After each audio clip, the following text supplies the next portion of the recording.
Hi friends, ఈరోజు నేను కారం దోశ చూపించబోతున్నాను.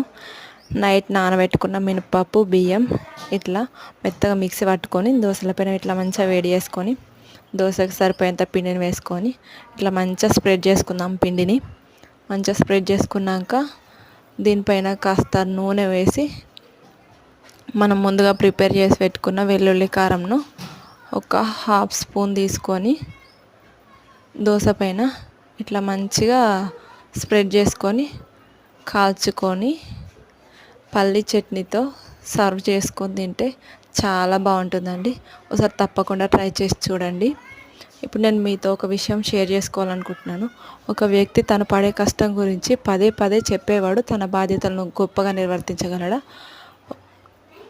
వేరొక వ్యక్తి తన బాధ్యతలను తన పని గురించి మాత్రమే చెప్పగలిగేవాడు తన బాధ్యతలను సరిగ్గా